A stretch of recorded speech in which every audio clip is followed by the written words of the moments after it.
नमस्कार, दोपहर की नंबर 1 डिबेट में आपका स्वागत है। मैं हूं आपके साथ में हिमांशु दीक्षित। क्या घुसपैठियों का संपूर्ण इलाज एनआरसी है?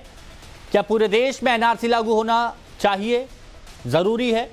सवाल यह भी है कि विपक्षी दल हिमंता की पहल का सपोर्ट करेंगे या फिर वोट बैंक की राजनीति के लिए उसका विरोध किया जाएगा। तो देखिए, दरअसल हिमंता बिस्वा शर्मा ने घुसपैठियों पर करारा प्रहार किया। घुसपैठियों का जिक्र करते हुए हिमंता ने कहा कि असम के अलावा झारखंड में भी एनआरसी लागू होना चाहिए।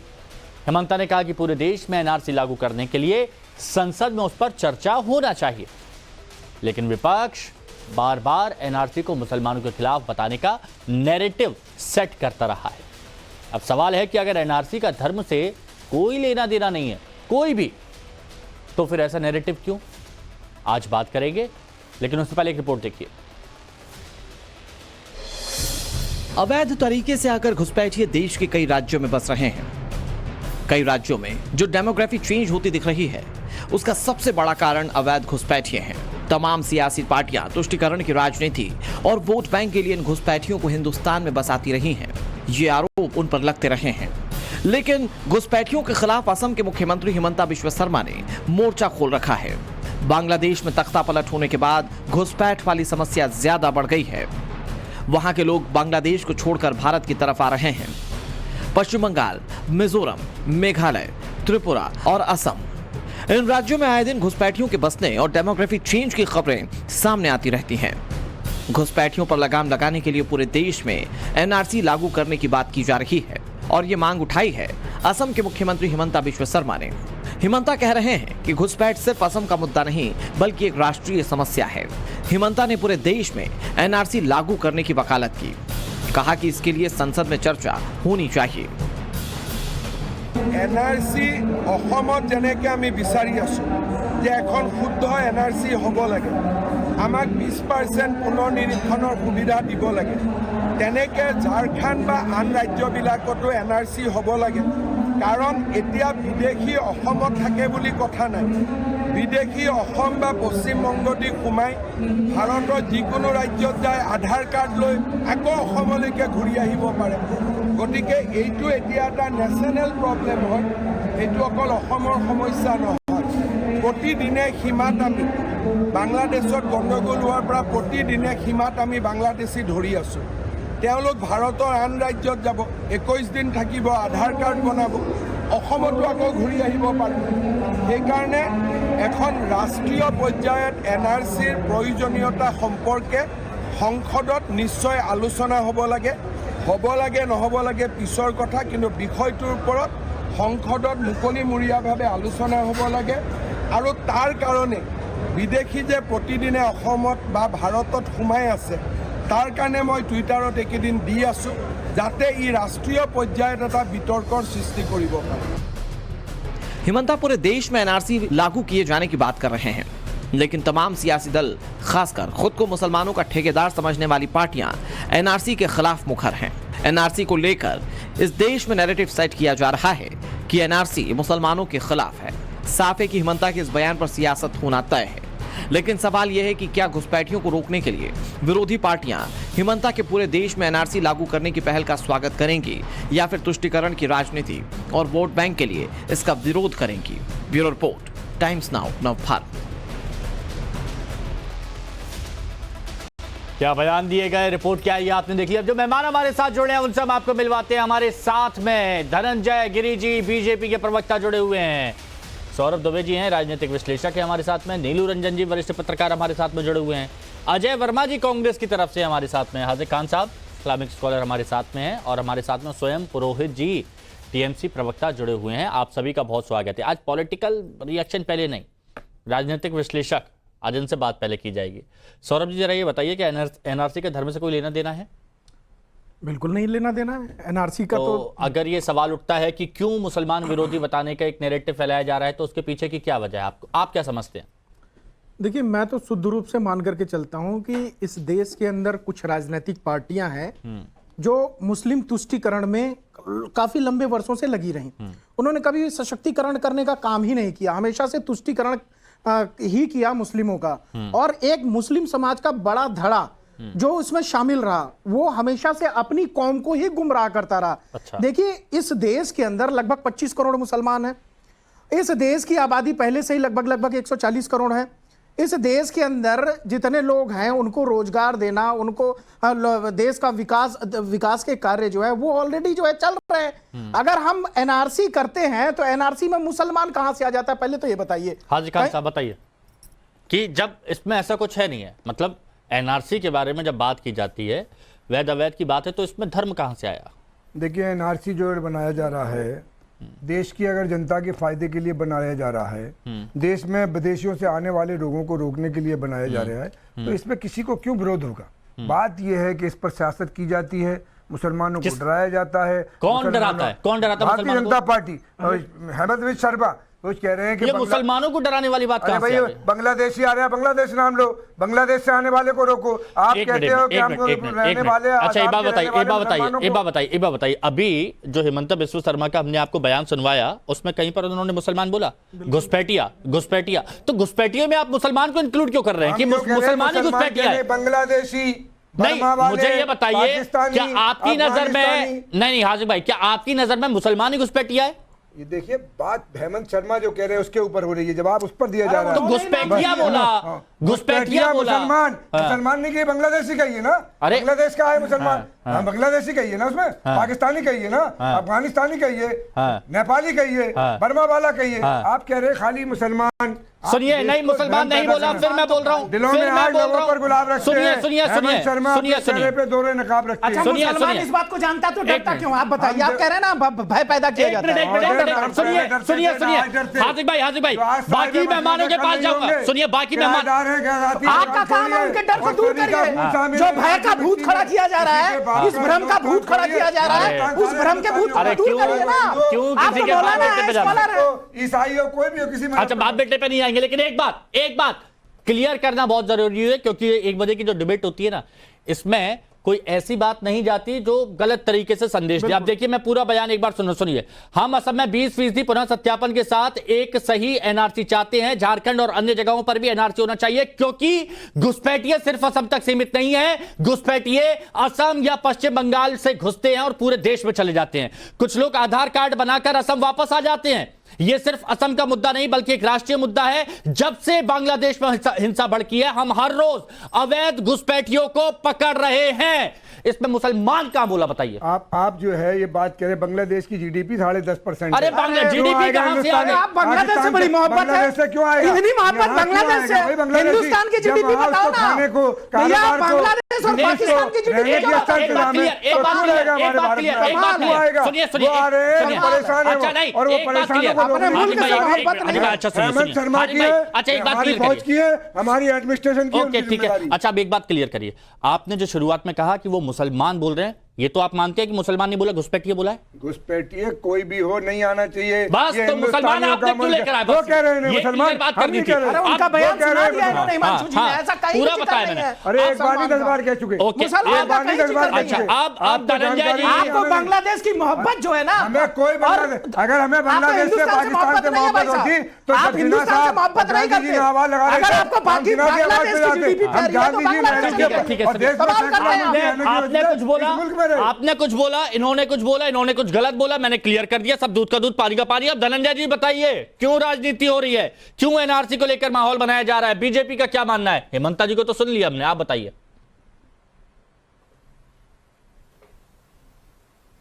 धनंजय गिरी, देखिए, बात कोई भी बोल रहा है, हेमंता बिस्व शर्मा बोल रहे हैं या कौन बोल रहा है, विषय बात यह है कि कितनी जरूरी बात कही जा रही है। हाँ। क्या कह रहे हैं, मुल्क के लिए कितना जरूरी है ये बदलती हुई डेमोग्राफी, ये डेमोग्राफ है, ये बढ़ता हुआ डेमोग्राफ है जो डेमोक्रेसी के लिए खतरा है। ये डेमोक्रेसी के लिए भी खतरा है, मुल्क के लिए भी खतरा है। ये डेमोग्राफ जो है धीरे धीरे डेमोक्रेसी को निगलने के लिए आमादा खड़ा है। हाँ। ये हम सबकी जरूरत है, वक्त की जरूरत है कि भारत में कौन घुसपैठिया है, कहां से आ रहा है, वो बांग्लादेश से आ रहा है, चाहे म्यांमार से आ रहा है, जहां से भी आ रहा है, जिस एक तरफ से आ रहा है, रोकने की जिम्मेदारी किस पर है? क्योंकि भारत को भीड़ बना देने का किस पर है वो जिम्मेदारी रोकने की? ये सरकार पर है क्या? किस पर है? और मौलाना बोला तो साहब वो अभी बीच बोल में रहे हैं बोला ना। बीमारी है क्या? गिरी साहब तो बोलने दीजिए, फिर मौलाना बीमारी है क्या बीच में? सवाल किया जा रहा है आप अपने बोल रहे थे तो आप मैंने सरकार सुना में, इसलिए आपको अरे सवाल झूठ किया जा बोला रहा है है। तो इसीलिए तो वो एनआरसी की बात कर रहे हैं, जिस पर आप लोग सवाल उठा रहे हैं। लेकिन आपका किरदार तो शर्मसार करने अरे ये वाला तो है। आपका किरदार पूरी दुनिया को मालूम है, हिंदुस्तान को मालूम है दुनिया शर्मसार कि है। आप हिंदू और मुसलमानों की लाशों के ढेर पर चढ़ के प्रधानमंत्री बनते हैं। ये आपका इतिहास अरे है। हमें इतिहास में अब आप प्रधानमंत्री पे आ गए। अब जब देखिए एनआरसी की बात आ रही है, आपने मुसलमानों को जोड़ दिया,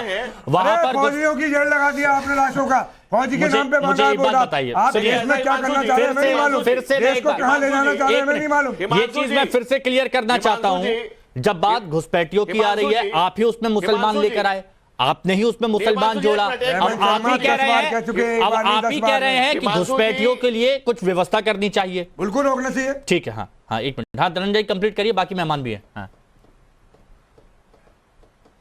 हिमांशु जी, हाँ हिमांशु जी बोलिए। हाफिज खान जैसे हाँ लोग जी, मुल्क के साथ मुनाफत और मक्कारी की इनकी आदत हो गई है, ये बीच में कूदेंगे और ये लगातार ये भारत को भीड़ बना देने का षड्यंत्र है। तैमूर ने तलवार रख दिया है क्योंकि ऐसे लोग सलवार पहन करके समाज को बर्बाद करने के लिए सारे बाजार तैयार खड़े बैठे हैं। टॉपिक पे बात करो, टॉपिक पे हमें मालूम है कितनी तुम्हारे संस्कार में क्या है, तुम्हारे ये भारत के ये देश के संविधान की धज्जियां कैसे उड़ाई हैं तुमने, हमें सब जानकारी है।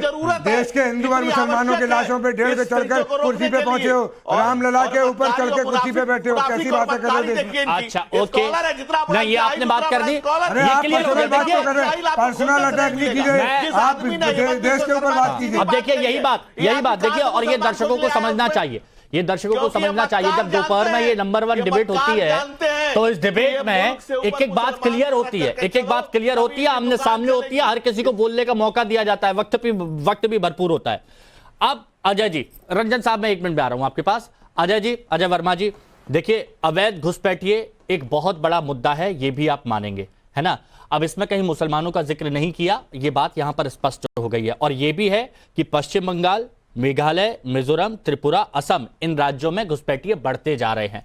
अगर इसके लिए एनआरसी पर चर्चा हो तो क्या आप इसका साथ देंगे?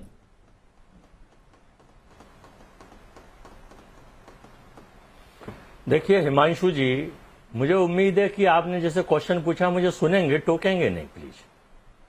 मैं ये बताना चाहता हूं कि सरकार देश में नरेंद्र मोदी जी की है। 2014 से जब प्रधानमंत्री जी आए थे तो उन्होंने कहा था कि इस देश से हम घुसपैठियों को चुन चुन कर निकालेंगे।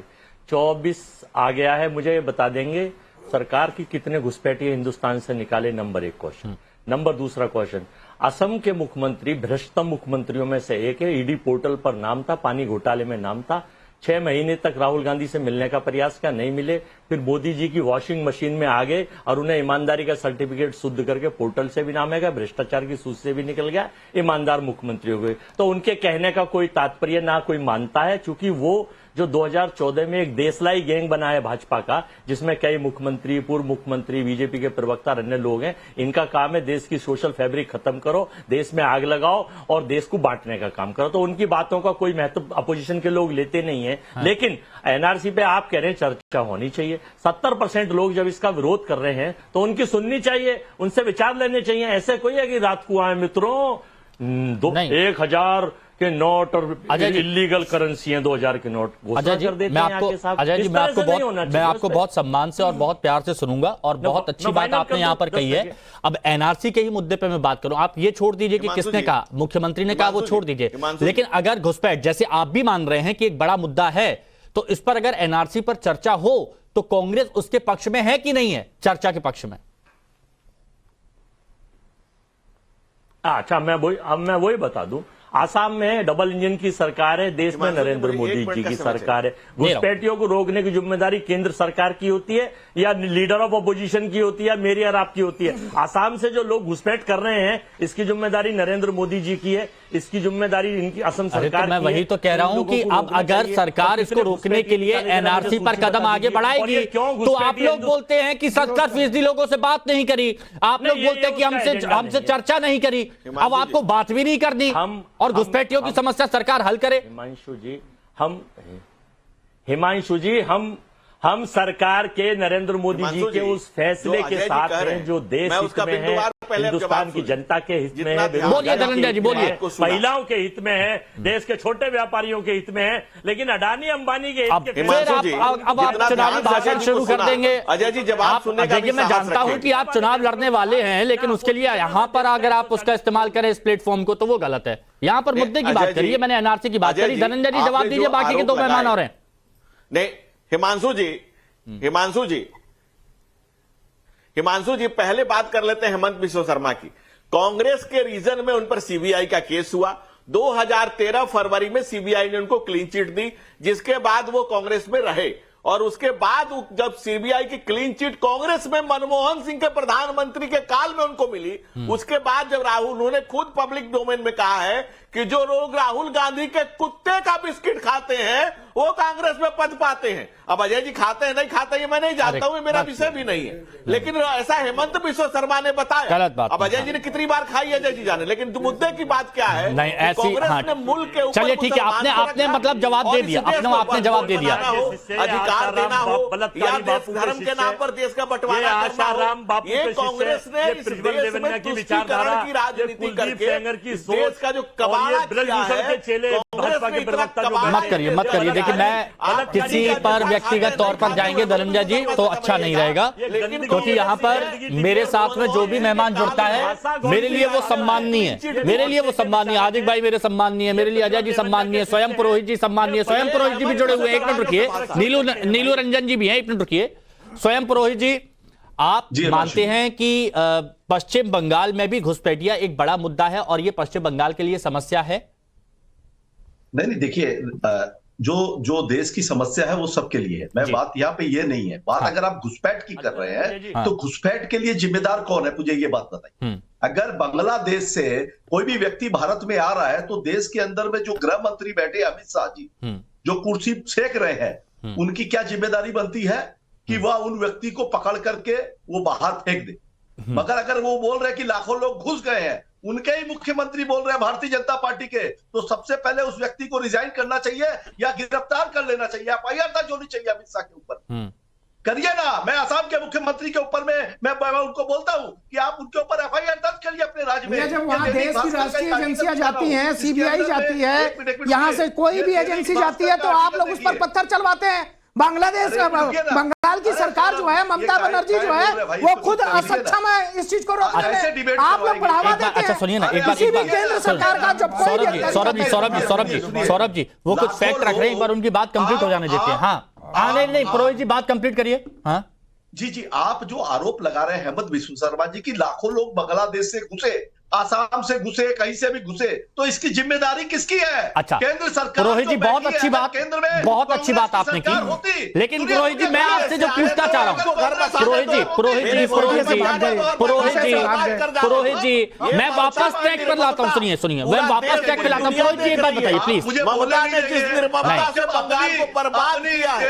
सुनिए पुरोहित जी, आपको मैंने अगर आपके बीच में कोई और बोला मैंने उसे भी शांत कराया, मैंने आपकी बात सुनी, लेकिन मैं कुछ सवाल तो आपसे पूछूंगा ना, समझिए जिम्मेदारी है, मैं जवाब दूंगा। हाँ तो मेरा सवाल आपसे यह है, आपने कहा कि घुसपैठिया मुद्दा है और अगर ऐसा है तो यहां पर गृह मंत्री की जिम्मेदारी होती है, लेकिन अगर सरकार अगर एनआरसी पर चर्चा करती है जिसके बारे में कहा जाता है वैध अवैध के बारे में पता पड़ेगा, घुसपैठियों के बारे में पता पड़ेगा, तो क्या आप यहां पर उनके साथ हैं कि इस पर चर्चा हो या ना हो? देखिए जी हिमांशु जी, देखिए सबसे पहले तो विश्वसनीयता की बात है। इस सरकार ने अपनी विश्वसनीयता खो दी है। जो गृह मंत्री है अगर वो बोल रहा है कि ये चोरी ये काम हुआ है तो आप पहले कुर्सी पर क्यों बैठे हैं? आप जाइए, जो नई सरकार आएगी उनको जो करना है वो करेंगे। अरे क्या करेंगे? आप पश्चिम बंगाल में घुसपैठिए का मुद्दा है, आप लोग निपट लिए क्या? ये बताइए, आप लोग निपट लिए? अब आप लोग बस बात भी नहीं करना चाहते, जवाब भी नहीं देना चाहते, है ना? अरे मैं तो वही अब वो कह नहीं रहे हैं, यही बात है, कह नहीं रहे हैं।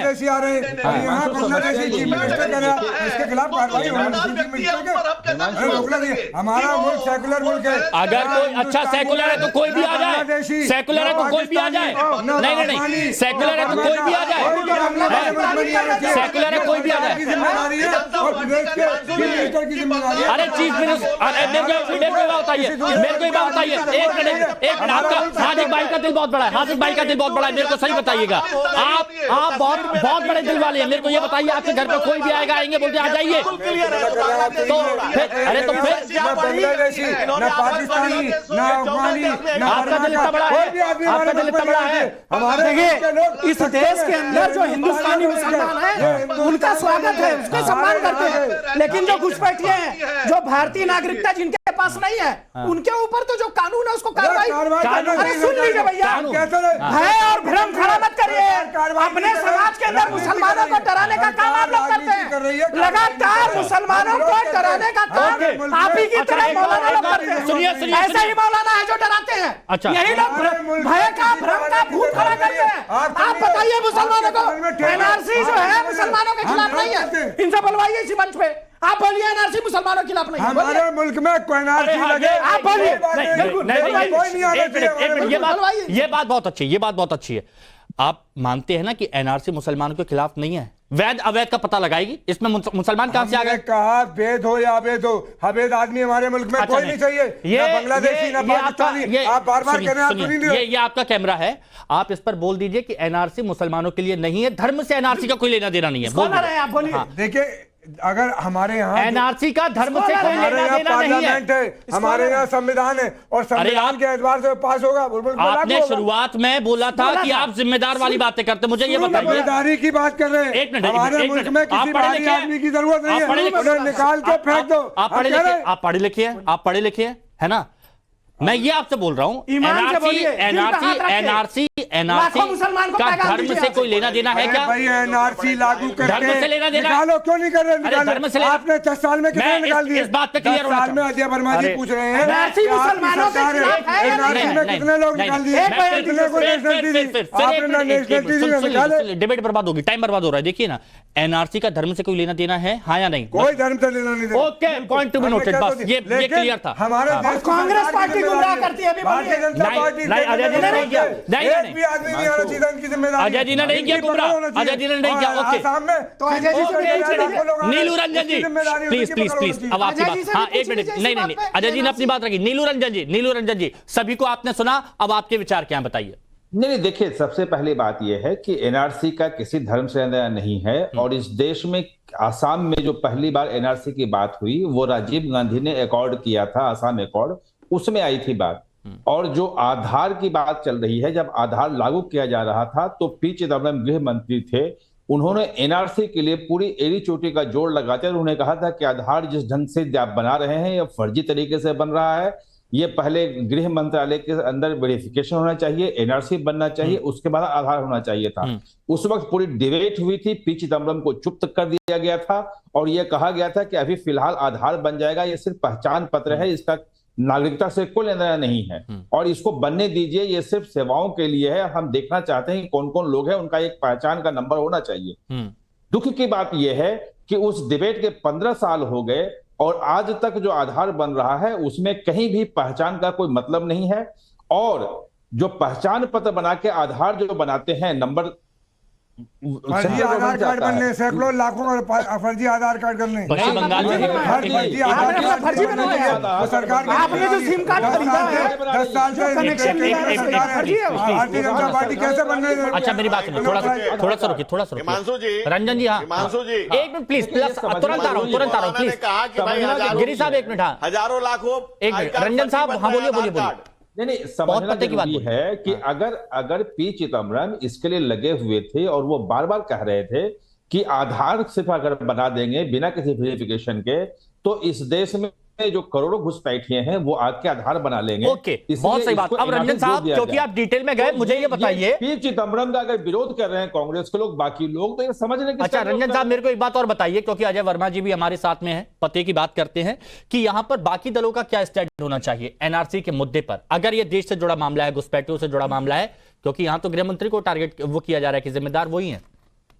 देखिए, ये जहां जो भी लोग, जितने भी दल के यहाँ लोग बैठे हैं, या जो भी दल है, ये भारत के लोग हैं, भारतीय नागरिक हैं। अगर कुछ दूसरे देश का नागरिक यहाँ फर्जी तरीके से आता है, यहाँ का फर्जी सर्टिफिकेट बनाता है, तो एक एक आदमी को इसमें विरोध करना चाहिए। ओके। सिर्फ अगर वोट अजय जी, बैंक की आज पॉलिटिक्स के राजनीति लिए छोड़ आप दीजिए ना। करते हैं, देखिए आपसे वोट बैंक की आप तो पॉलिटिक्स के लिए अगर इस देश को इस वरिष्ठ दर्द में ले आप तो इतने जाएंगे, वरिष्ठ नेता तो है, मैं ये बोल रहा हूँ आज क्या राजनीति खामियाजा खत्म आप करते भी हैं, भुगतेंगे आज और हम भी राजनीति खत्म भुगतेंगे। करते हैं, लेकिन घुसपैठ वाले मुद्दे पर अगर कोई सरकार कदम उठाएगी तो उसमें हिंदू धर्म, मुस्लिम धर्म ये तो नहीं आएगा, कोई धर्म नहीं आना चाहिए। आप इस पर अपना स्टैंड कायम करेंगे? अभी हिमांशु जी आप ही कह रहे थे अगर ये देश हित की, आप ही के वर्ड में दोहरा रहा हूं, अभी आप डिबेट में कह रहे थे, अगर सरकार कदम उठाती है, अगर ये घुसपैठियों वाला मुद्दा तो है ही, ये तो जरूरी है। अगर आप नहीं लगाते, नहीं मैंने सुनिए अगर सरकार इस पर कदम उठाती है एनआरसी के मुद्दे पर, ये कहा मैंने, का मुद्दा है, नहीं ठोक के कहते, हाँ। प्लीज मेरे नहीं सरकार तो उठा चुकी, समझ लीजिए। अच्छा, उठा चुकी ना। जो एजेंडा है इस देश में चुनाव जीतने के लिए कुछ भी करते हैं सरकार को चुनाव जीतने के लिए। अब मैं पॉलिटिक्स नहीं करना चाह रहा था, मैं तो मुद्दे की बात कांग्रेस का समझना चाह रहा था स्टैंड क्या है, लेकिन यहाँ पर आपको पॉलिटिक्स के अलावा कुछ आता नहीं है। देश की जीडीपी, प्रायोरिटी है देश में जो कर्जा बढ़ गया है, प्रायोरिटी है देश का जो 16 लाख करोड़ रुपए मित्रों को दे दिया, प्रायोरिटी है प्रति व्यक्ति बच्चा जो कर्जदार हो गया है, प्रायोरिटी है बेरोजगारी की दर, प्रायोरिटी है महंगाई, प्रायोरिटी है महिलाओं की सुरक्षा, प्रायोरिटी है युवाओं की सुरक्षा, प्रायोरिटी है हिंदुस्तान की सुरक्षा, प्रायोरिटी है घुसपैठियों को भगाना। देश की प्रायोरिटी पहले तय। मुझे लगता है अजय वर्मा जी हरियाणा में राहुल गांधी का भाषण सुन के आए हैं आप। कौन है? शेर सुन लीजिए। फिर मैं बोल रहा हूं कि मैं एक बार फिर बोल रहा हूं, एनआरसी के मुद्दे पर आपका स्टैंड क्या है? देखिए हाजी खान साहब ने मान लिया कि इसका धर्म से कोई लेना देना नहीं है। अब अजय वर्मा जी आप तो बता दीजिए कांग्रेस का स्टैंड क्या है? सीढ़ियां उन्हें मुबारक, अरे सीढ़ियां बाद में बात करिएगा, पहले एनआरसी की बात कर लीजिए। एनआरसी, एनआरसी की बात कर लीजिए वर्मा जी। हिमांशु जी, ने गलत किया था, हिमांशु जी, एनआरसी जरूरी करके सरकार का कैसे बोलेंगे? फैब्रिक खत्म करने का एजेंडा हिंदू मुस्लिम कैसे बोलेंगे? इतनी कोशिश मैंने की कि अजय वर्मा जी मुद्दे पर बात करेंगे, लेकिन नहीं, मुद्दा तो पकड़ना ही नहीं है। ठीक है हिमांशु जी, एक रिएक्शन 10 सेकंड। कोई भी देश, मैं कह रहा हूँ पूरे विश्व में मुझे थोड़ा सा टाइम दिए। धनंजय जी बोलिए। हाँ धनंजय जी। हाँ, कोई भी देश अवैध आबादी को बर्दाश्त नहीं कर सकता, कोई भी देश।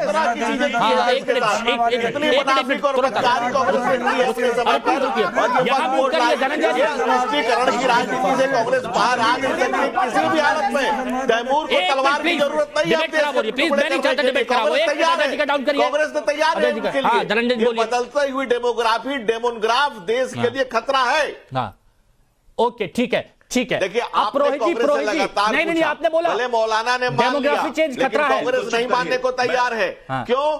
क्योंकि वोट बैंक की डर है। Vote bank. ओके ठीक है, ओके हाँ, अरे नहीं, हाँ अच्छी बात, वो आपकी तारीफ कर रहे हैं, तारीफ कर रहे हैं। स्वयं पुरोहित जी देखिए, सोरेन साहब ने भी कहा, सोरेन साहब ने कहा कि डेमोग्राफी चेंज वाला मुद्दा अगर आपको देखना है तो आप पश्चिम बंगाल देखिए, तो यानी वहां पर है मुद्दा। अब ये बताइए कि इस मुद्दे पर पश्चिम बंगाल देखिए, आसाम के जो मुख्यमंत्री ने कहा, आप उस मुद्दे पर आइए कि उन्होंने क्यों कहा। सोरेन पर नहीं बोलेंगे, वो तो अपने ही है, इसीलिए नहीं मैं बता रहा हूं, मैं मेरी बात तो सुन।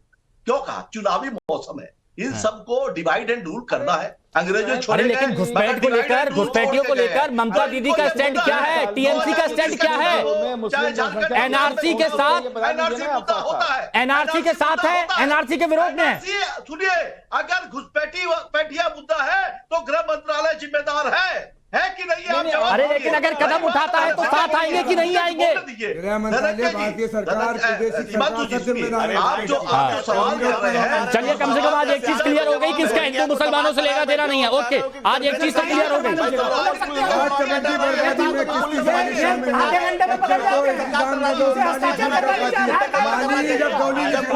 अच्छा सुनिए, अच्छा माली की बात कर रहे हैं, लेकिन हाजिक भाई अब आप जब जाएंगे, जब बैठकें लगती होंगी, बहुत सारे जब मौलाना या फिर आपके भाई लोग सब लोग जुड़ते होंगे, तब आप ये बात सबसे कहेंगे ना कि भैया एनआरसी में धर्म का तो कोई लेना देना नहीं है, ये तो बोलेंगे ना। अगर लेना देना नहीं है तो देश के हित में, और धर्म का लेना देना है तो देश के विरोध में। धर्म का क्यों लेना? तो ये क्लियर है ना, क्लियर इन्वॉल्व कर रहे हैं। ये संविधान बनाए, कानून बनाए, उसको आज हाजिक भाई ने क्लियर किया, और ये सभी मुस्लिम भाइयों को सुनना चाहिए कि हाजिक भाई अगर मुस्लिम स्कॉलर है और अगर ये बात कह रहे हैं कि एनआरसी का धर्म से लेना देना नहीं है, इसमें कोई हिंदू मुस्लिम नहीं है, तो फिर क्यों इसमें धार्मिक एंगल आएगा? आज ये बात क्लियर हो गई है, ठीक भारतीय है? जनता पार्टी फैलाती है धार्मिक देखिए, एंगल। कहां हम नहीं घुसपैठिया फैलाते, बोला? अरे मुसलमान घुसपैठिया बोला, फैलाते। घुसपैठिया बोला, घुसपैठिया मुसलमान नहीं बोला, अरे वो तो आपने घुसपैठिया बोला। 23 बार बोल चुका है वो हेमंत शर्मा। अरे 20 बार कम से हेमंत कम। सोरेन क्या है? वो भारतीय जनता कांग्रेस पार्टी का के हैं नेता। भागा हुआ है अभी आदमी नीलू जी ने है। वो बताया राजीव corrupted गांधी जी आदमी के है, समय वो से कुछ इसका भी कर प्रस्ताव सकते हैं। है। राजीव गांधी जी क्या भारतीय जनता पार्टी के नेता थे?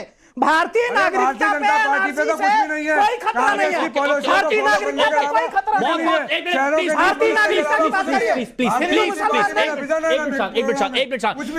एक 10 सेकंड धनंजय गिरी साहब, एनआरसी पर कदम आगे बढ़ाएंगे आप?